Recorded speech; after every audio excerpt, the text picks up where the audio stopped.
Hello, I'm Jonasz Rowiński. Welcome on board the Eastern Express, and as always, I hope you enjoy the journey. At the Shanghai Cooperation Organization summit, Xi Jinping and Vladimir Putin put their increasing cooperation on full display. Their subsequent bilateral meeting in Beijing reinforced this message. China is now the indispensable partner, keeping Russia afloat under Western sanctions. At the same time, Beijing is carving out a land-based Suez Canal to Europe. An alternative trade corridor could both tighten China's grip on supply chains and deepen Europe's strategic dilemma. Let's take a look at our latest report to find out more. Is China quietly redrawing the map of world trade?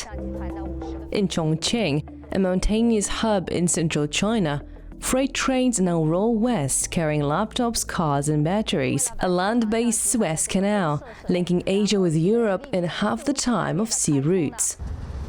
Every day, hundreds of shipments move from Southeast Asia through Chongqing to Germany and Poland. The journey takes less than 2 weeks, 10 to 20 days faster than the sea. For Beijing, speed is power. Maritime choke points like Malacca or Suez remain under Western control. A single crisis could paralyze China's exports. That is why Beijing is testing alternatives, among them the so-called Middle Corridor through Kazakhstan and the Caspian Sea, still a patchwork of unfinished infrastructure and costly delays, but seen as a strategic escape route. Europe, meanwhile, treads carefully. Chinese lawmakers are preparing their first trip to Brussels in 7 years, after a long freeze in parliamentary exchanges. Trade and diplomatic contacts continued, but political dialogue at this level had been on hold since 2018. That pause ended in April, when both sides lifted sanctions imposed in 2021. Beijing had blacklisted several MEPs over human rights criticism, and in response, the European Parliament cut official ties. Removing those restrictions cleared the way for dialogue to restart. We need to change the status quo. At the moment, we are transferring our prosperity to China, and improving relations must depend on China's stance on the war in Ukraine. Meanwhile, China, Russia and India stand together at the Shanghai Cooperation Organization summit defying US sanctions. Moscow offers cheap oil, Beijing buys and hedges. New Delhi joins in, reaping discounts while braving American pressure. For Brussels, the warning is clear. Unless the EU shapes a fairer partnership with China, it risks watching Eurasian trade networks evolve without it, and decisions about the continent's future being made elsewhere. And now let's zone in on the East-planning portion of our show. Marking 50 years of diplomatic ties, the EU and China held their 25th summit in Beijing in July, a meeting shortened to just 1 day and shaped by tensions. Trade imbalances, the Ukraine war and growing distrust dominated the agenda. Here is the breakdown of the differences between the powers. China refused to come to Brussels, so Europe came to Beijing. Expectations were low, but what unfolded was a summit defined by division. On trade, the EU pushed hard. Commission President Ursula von der Leyen called for an essential rebalancing, pointing to a record trade deficit of over 300 billion euros. Tariffs are mounting. Brussels recently hit Chinese EVs with import duties, prompting Beijing to slap levies on European pork and brandy. Meanwhile, China imposed export controls on rare earths, briefly disrupting EU supply chains. A tentative deal on lifting those restrictions was one of the summit's only breakthroughs. But beyond trade, deeper tensions remain. Brussels warned of Chinese support for Russia's war economy, from dual-use exports to military tech transfers. Von der Leyen called the Ukraine war a determining factor in EU-China ties. Beijing, in turn, accused the EU of following a US-driven agenda of decoupling. Still, both sides stressed common ground, especially on climate and global governance. A modest joint statement committed to biodiversity and emissions cuts, but the broader message was clear. Europe sees China as a partner, competitor, and systemic rival. And now, as always, it's time to take a look at the issue in greater detail. In late July, the EU-China summit in Beijing confirmed the depth of Europe's frustrations. Brussels pressed Xi Jinping on unfair trade practices, rare earth restrictions, and above all, China's backing of Russia's war in Ukraine. Xi Jinping offered little more than climate cooperation, making it clear that Beijing's priorities lie elsewhere. Weeks later, the point was underscored. At the Shanghai Cooperation Organization summit in Tianjin, Xi Jinping stood shoulder to shoulder with Vladimir Putin, and the two met again privately in Beijing. For Moscow, this partnership is a survival line. Isolated from the West, Russia leans on China for trade, technology, and discounted energy deals. For Beijing, the relationship with Moscow is a strategic anchor, one it openly describes as mature and stable, and more important than repairing ties with Brussels. The optics of Putin beside Xi Jinping highlighted Europe's core dilemma. China is not neutral on Ukraine. Meanwhile, Beijing is physically redrawing its connection to Europe. In Chongqing, it is developing what some call a land-based Suez Canal, a rail hub that moves goods from Southeast Asia to Poland and Germany in just under 2 weeks, up to 20 days faster than shipping by sea. The corridor avoids US-controlled maritime choke points and increasingly routes through Russia, giving China a hedge against geopolitical shocks. For the European Union, this creates both opportunity and risk. Faster logistics benefit European markets, but at the cost of deeper dependence on Chinese supply chains and exposure to industrial overcapacity. With Xi Jinping aligning more firmly with Vladimir Putin, the future of EU-China relations looks less like partnership and more like managed rivalry. Europe's task now is clear: reduce vulnerabilities before new corridors become new ways of pressuring Europe and exert Chinese influence. And now here to shed more light on the issue is François Godement, a special advisor at Institut Montaigne. Hello and welcome to TVP World. Hello and thank you for your invitation. The US President Donald Trump said that Xi Jinping and Vladimir Putin are conspiring against the United States. Do you think he is right on that? I think the exact words he used was that it is Putin and Kim Jong-un who are conspiring against the United States. I think he left Xi Jinping out of it. But of course, it's the big show that Xi Jinping has put on in Beijing, which motivated his declaration.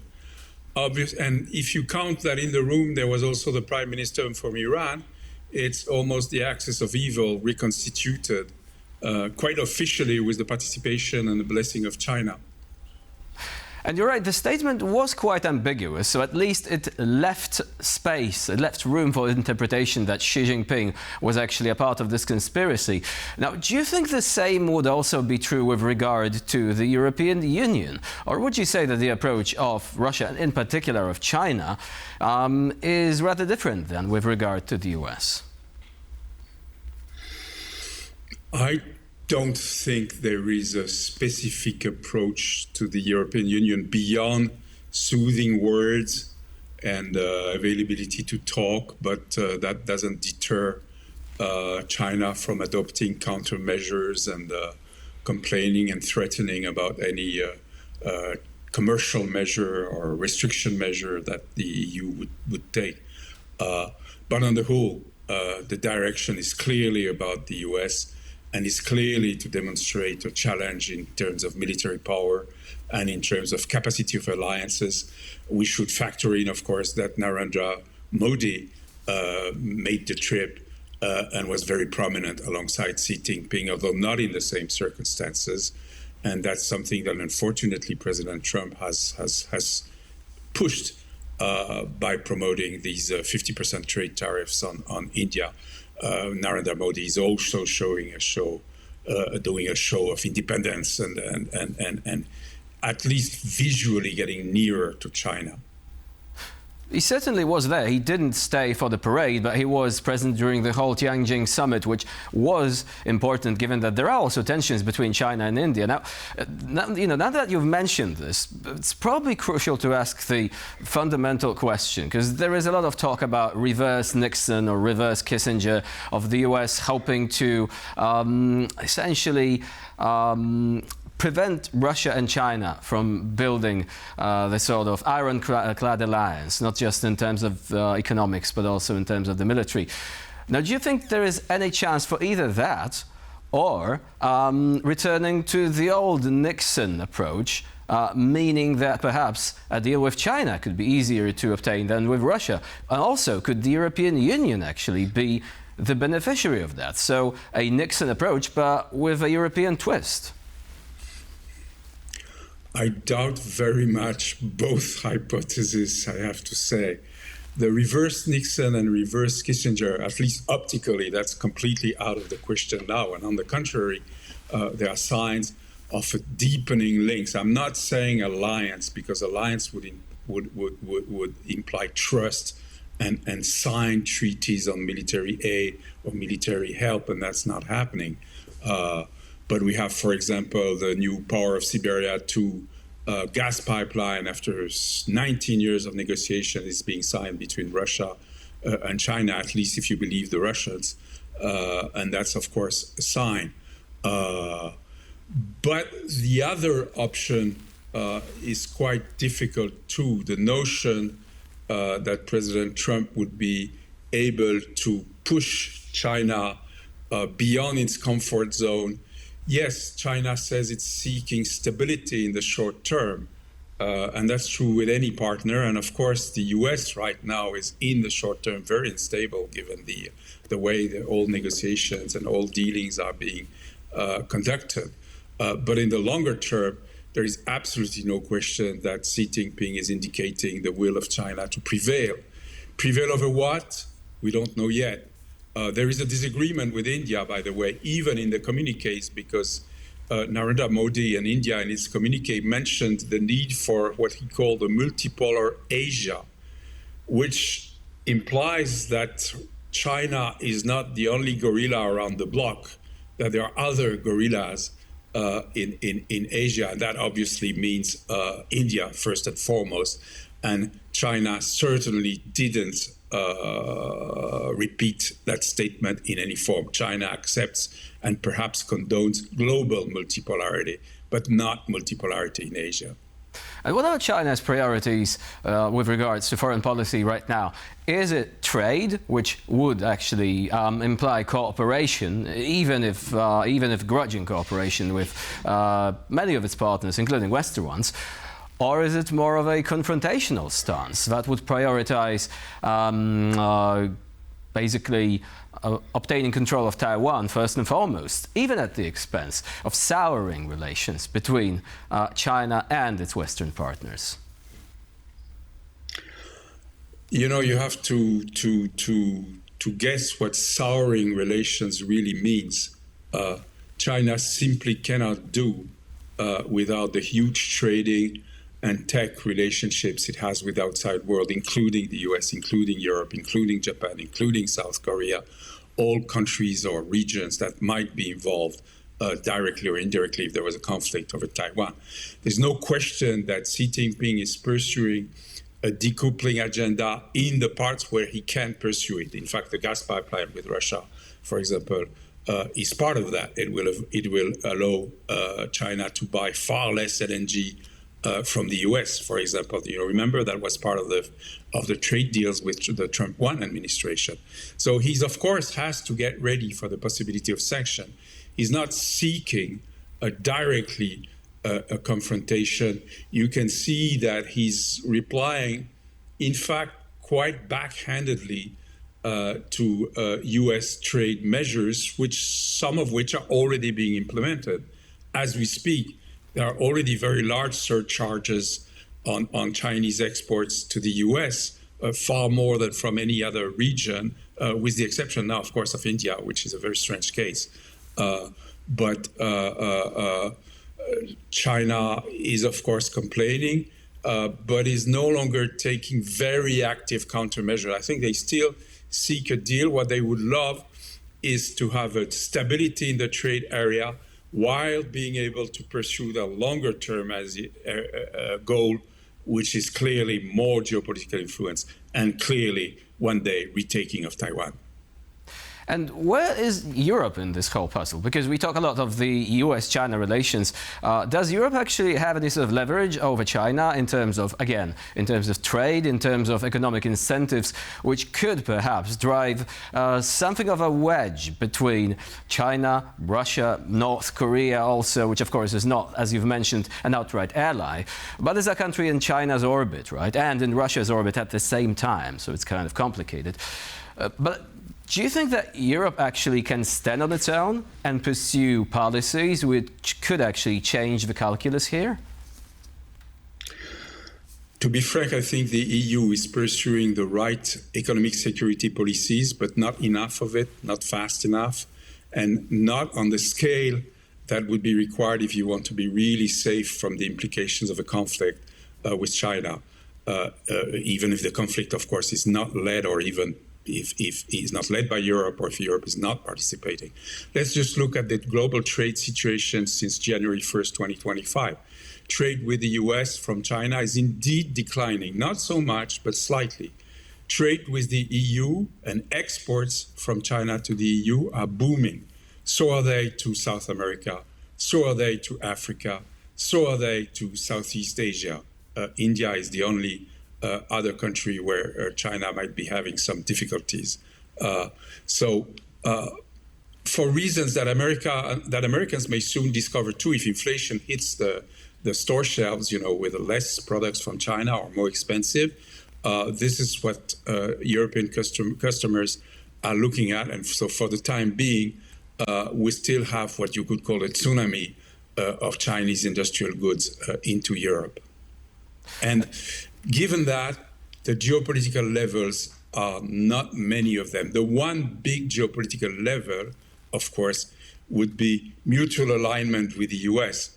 But Donald Trump, by waging a trade conflict simultaneously with allies and competitors, is actually hampering that. It's extremely difficult politically for the EU to align on these strategic goals with the US, given that public opinion is also looking at the US trade measures against European goods. So now, obviously, looking at the situation, knowing that Russia remains a powerful adversary for the European Union and beyond, and knowing that the alliance between Russia and China, if it ever happens, would be a bit of a problem. But now, China isn't exactly willing to rely on Russia, at least not permanently. Would you say that, for example, having trade routes through Central Asia, bypassing Russia, is a sign that there is perhaps some sort of mutual understanding, or there could be mutual understanding between China and Europe at the expense of the Russian Federation, at least in terms of trade? That was the whole purpose of the One Belt, One Road project for the last decade or more, because it had actually three roads. One was maritime. It's slightly hampered by the situation in the Red Sea and the Houthis, but it's not completely finished. And going around Africa is a bit cumbersome, but is practically completely possible. There is a route through Russia, of course, and with the Siberian trade. And there is a route through Central Asia, which never really opened. Look, the terminal of that railroad was supposed to be in Syria before the civil war started. That's not about to happen anytime soon. The other option, which is being talked about again, is through Kazakhstan. You have to have roll-on, roll-off sheaths through the Caspian Sea, which is already, another undertaking. You have to make a deal with Azerbaijan, with Turkey, and Europe has to accept it. And the land capacity, the overland capacity, is maybe 1/50th or 1/100th of what today's container ships can carry. So I don't think these are, of course, options in case of blockade or sanctions to partially avoid those blockades or sanctions. These are not practical routes for global trade when you see the scale where China exports. So I'm a bit skeptical every time I see new announcements on this kind of development. François Godement was our guest today here on TVP World. Thank you very much for joining us and for sharing your insight. Thank you to you. Bye-bye. And now we're moving on to Eastern Newsflash, a curated selection of all the other stories from the East that you absolutely don't want to miss. At a lavish military parade in Beijing, Russian leader Vladimir Putin was caught on a hot mic discussing eternal life. His conversation with Xi Jinping raised eyebrows and questions. As China showcased its military might on September 3rd, a stray microphone picked up Vladimir Putin telling Xi Jinping that advances in biotechnology could one day make humans immortal. We'll live younger and younger, Putin mused, prompting laughter from the Chinese leader. Putin, now 73, has ruled Russia for over 25 years and recently admitted to keeping a short list of successors, though he's shown no signs of stepping down. Behind the scenes, Kremlin scientists are reportedly accelerating anti-aging research, including work on cell regeneration and immune resilience. The surprising moment came just days after the Shanghai Cooperation Organization summit, where Putin and Xi stood side by side in what appeared to be a new phase of strategic bonding, one that may now include fantasies of political and biological permanence. Ukraine is planting the seeds of a long-range missile program in the heart of NATO. A new factory in Denmark will power Kiev's next-generation cruise weapons. Ukraine's Firepoint Group is launching a missile production facility near Denmark's Kustrup Air Base, where NATO's F-35 fighters are stationed. The plant will produce solid rocket fuel for Ukraine's new Flamingo cruise missile, capable of striking targets over 3,000 kilometers away. Ukrainian President Zelensky confirmed the project during a visit to Denmark, calling it key to Ukraine's long-term defense strategy amid dwindling US aid. The missile uses solid fuel for faster launch capability and safer storage. Operational testing will take place outside the facility, while a dedicated Danish CVR number has already been issued. The message is clear: Europe is now underwriting Ukraine's defense industry on its own soil. And for this episode of Eastern Express, it's the end of the line. Please stay with us here on TVP World for more latest news and updates.